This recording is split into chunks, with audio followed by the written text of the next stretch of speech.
So, nandito yung backstabbing, mga kapiksi, deception, lies, at saka yung ahas, no? Yung snake na sinasabi dito other woman, mga kapiksi. So, for some of you, pwedeng nagkaroon talaga ng third party dun sa relationship na naging cause.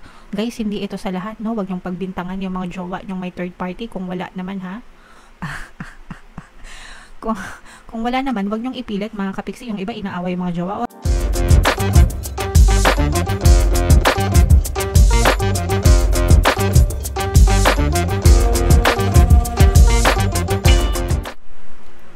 Hello guys, hello Leo. Welcome back to Pinay Pixie Tarot. Ang pamagat ng episode natin for tonight is feelings reading, anong nararamdaman niya sa'yo. So, titingnan natin kung anong nararamdaman sa inyo ng inyong partner o specific person, mga kapingsi. Pwedeng ma-pick up yung energy nyo, pwedeng ma-pick up yung energy ng person nyo, guys. Pwedeng magkabaliktad yung roles. If in case hindi kayo nakaresonate dito, try nyo panoorin yung video dun sa zodiac sign ng person nyo, mga kapiksi. Baka nandun yung energy nyo. So, unahin natin tong deck na to. Ito yung mga mensahe sa inyo ng person nyo. By the way, mga kapiksi, nakarelease na yung ating 2025 kapalaran para sa bawat zodiac signs. If hindi nyo pa napapanood, panoorin nyo na, guys. Nandiyan lang sa ating YouTube homepage.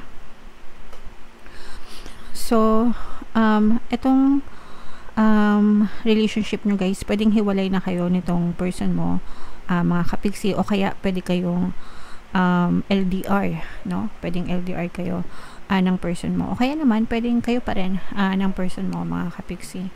I'm grateful for the spiritual lesson. Actually, hindi lang sa spiritual, pero grateful siya dun sa relationship nyo. Grateful siya na ikaw yung nakarelasyon niya. Masaya siya na kayo yung nagkatuluyan. Kung nagkatuluyan kayo, masaya siya. Nagpapasalamat siya na ikaw yung naging partner niya, or specific person. Pwedeng nagsimula kayo nung mga bata pa lang kayo, tapos hanggang sa tumanda na kayo, magkasama pa rin kayo. Sometimes may mga ganon, no? High school pa lang, magjowa na sila. College pa lang, magjowa na sila hanggang sa mag-asawa sila. Hindi pa rin sila naghihiwalay. You and I were too young. And so many things remind me of you. Kumbaga parang lahat na lang ng makita niya, lahat na lang ng mapansin niya, dahil sa dami ng memories na pinagsamahan yung dalawa, palagi niya ikaw naiisip sa bawat sandali, mga kapiksi. Okay? So again, applicable ito, guys, kahit anong klase pa yung status ng relationship nyo, mga kapiksi. And comment down below, guys, if feeling nyo nakaresonate kayo dyan sa mga gusto niyang sabihin. Tingnan natin tong energy sa inyong mga sitwasyon sa love life nyo. Merong backstabbing na naganap, no? If in case na hiwalay na kayo nitong person mo, mga kapiksing, kasi nga yung iba sa inyo pwedeng naghiwalay kayo kasi masyado pa kayong bata, or marami kayong pinagdadaanan, pero isa itong backstabbing na ito na naging dahilan ng paghihiwalay nyo. Pwedeng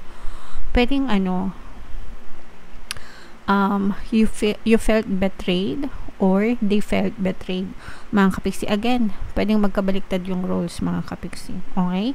Pero may mga deceptions, may mga lies, may mga pagsisinungaling. For some of you, pwedeng may cheating din na naganap, pero parang feeling mo tinrider ka ng person mo. Ayan, oh, parang naging pretentious, mga kapiksi. Parang nagpretend. So, ibig sabihin, pwedeng nagpretend siya na mahal ka niya, or dun sa mga promises niya, yun pala iba. Yung mga ganon, mga kapiksi. O kaya naman parang hindi mo nakita yung totoong intention niya before. Pwedeng pinaniwala ka niya na mahal ka niya, pero iba pala talaga yung intention niya sa'yo, mga kapiksi. Kaya nga, for some of you, pwedeng you felt betrayed, no? Pwedeng may tinatago siya, mga lihim, no? Again, deceptions, lies, may tinago siya sa'yo, and you felt betrayed, mga kapiksi. And meron ding umahas, pwedeng may umahas din sa relasyon nyo, mga kapiksi, na naging sanhe ng betrayal. Pwedeng natukso siya, or pumayag naman siyang magpatukso, no? Kasi gano'n naman yun eh, hindi naman, kahit na may manukso sa kanila, kung hindi naman sila papayag, kahit anong panunukso pa, di ba? Walang magagawa. Pero the fact na pumayag siyang magpatukso, parang excuse na lang yun eh. Gusto rin nila, di ba? So, yeah. Comment down below.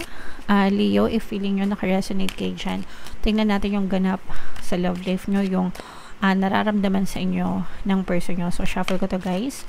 Habang sinashuffle ko to, panoorin nyo muna yung video natin regarding sa ating paano mag-manifest ng abundance video course. Kapiksi, sawa ka na ba sa mga struggles at hirap sa buhay mo? Masipag ka ba at masikap sa buhay ngunit hindi ka pa rin umaasenso? Ilang beses ka na bang nag-attempt mag-negosyo at mag-invest pero palagi ka pa rin nalulugi? Sa pagkakataon na ito ay maaaring may subconscious beliefs ka na nagiging balakid sa iyong pag-unlad at pagyaman. Introducing, paano mag-manifest ng abundance video course.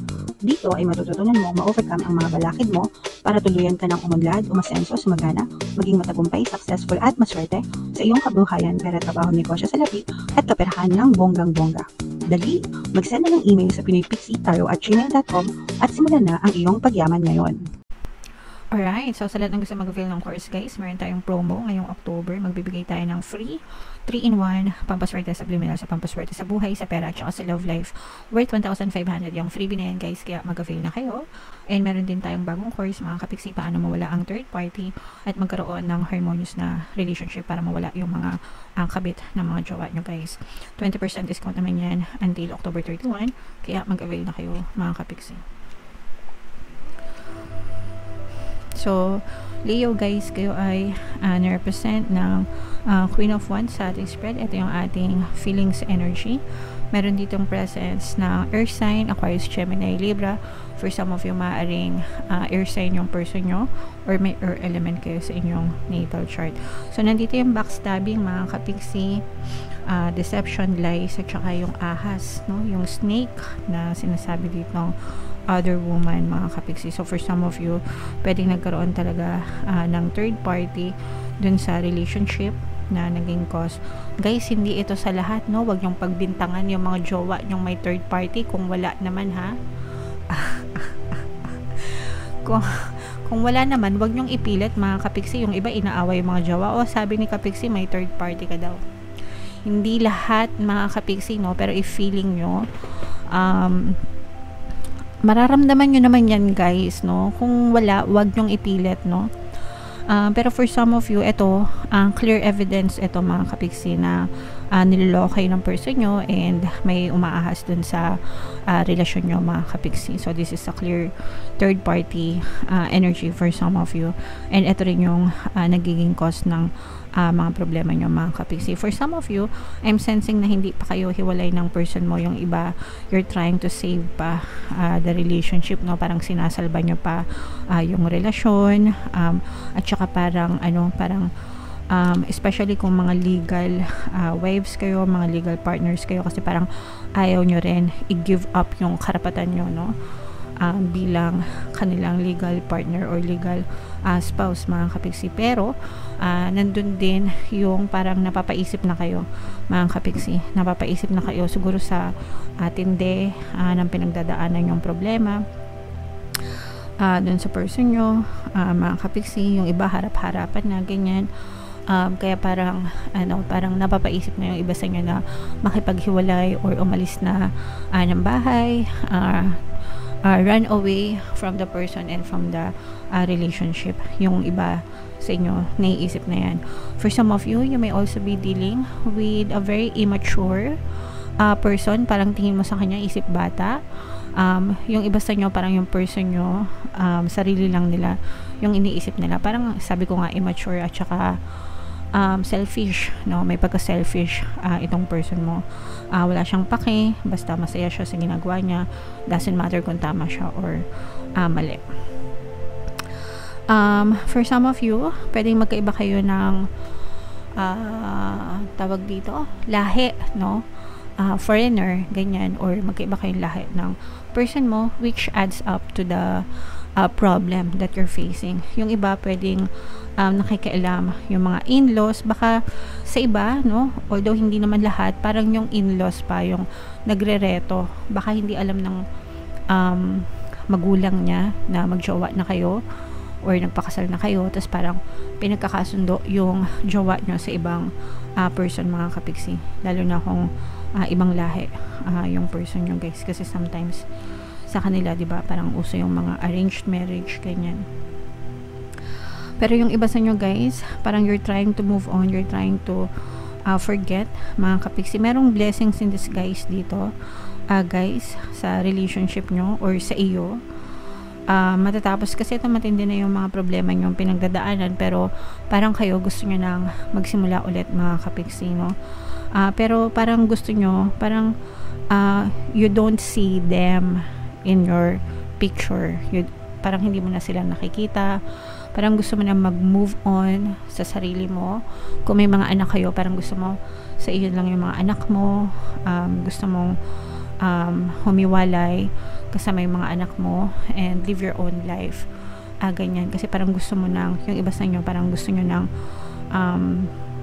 putulin yung connection mo sa kanila.